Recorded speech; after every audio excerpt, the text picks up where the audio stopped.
যে শেষ মুহূর্তের প্রচারণা চলছে এবং আমরা মানুষের মধ্যে ব্যাপক সাড়া পাচ্ছি। মানুষ ভোট দেওয়ার জন্য উন্মুখ হয়ে আছে। মানুষ 18 বছর ভোট দিতে পারেনি, তরুণ প্রজন্ম ভোট দিতে পারেনি। তো এখনও দেখছি যে এই নির্বাচনকে ঘিরেও কিন্তু ষড়যন্ত্র চলছে। একটা একটা একটা গ্রুপ চাচ্ছে যে এই নির্বাচনকে নস্যাৎ করার জন্য, বিতর্কিত করার জন্য। ইনশাল্লাহ সকল কিছু মোকাবেলা করেই জনগণকে সাথে নিয়ে একটি সুন্দর নির্বাচন আমরা দেখতে পাবো আগামী 12 তারিখ। এবং সারা বাংলাদেশে যেভাবে গণজোয়ার সৃষ্টি হয়েছে আপনারা দেখেছেন যে আমাদের মাননীয় চেয়ারম্যান তারেক রহমান সাহেব যেখানেই যাচ্ছেন জনস্রোত সৃষ্টি হচ্ছে।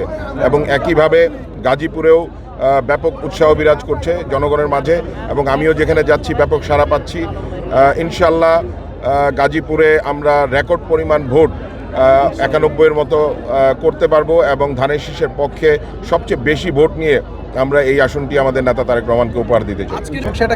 নির্বাচন বানচাল বা নির্বাচনকে বিতর্কিত করার একটা চেষ্টা তো এখানে কিছু ষড়যন্ত্র চলছে, এটা আমরা শুরু থেকেই জানি।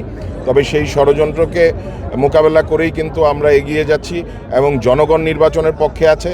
আমরা বিএনপি গণমানুষের দল হিসেবে আমরা নির্বাচনের পক্ষে আছি, এবং আরও যারা প্রতিদ্বন্দ্বিতা এখানে করছে তারাও বিশ্বাস করি যে নির্বাচনের পক্ষে আছে।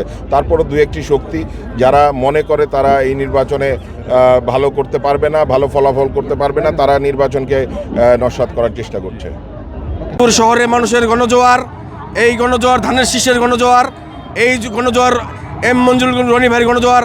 আজকে এই পুরো শহর গাজীপুর শহর মিছিলের নগরীতে পরিণত হয়েছে, যার প্রমাণ আপনারা পাবেন আগামী 12ই ফেব্রুয়ারি নির্বাচনে লক্ষ লক্ষ ভোটের ব্যবধানে ইনশাল্লাহ ধানের শীষ বিজয়ী হয়ে 13 তারিখ বিজয় মিছিলে আপনাদের সাথে দেখা হবে ইনশাল্লাহ। আমাদের মিছিল গণমিছিলে পরিণত হয়েছে, যা ইতিমধ্যেই জনসমুদ্রে রূপান্তর হচ্ছে। আপনারা দেখতে পাচ্ছেন গাজীপুর শহরের জনসভা, জনতার ঢল সব একদিকে। জনতার ঢল আজকে শুধু রনি ভাইয়ের প্রতি জনতার ঢল যাচ্ছে।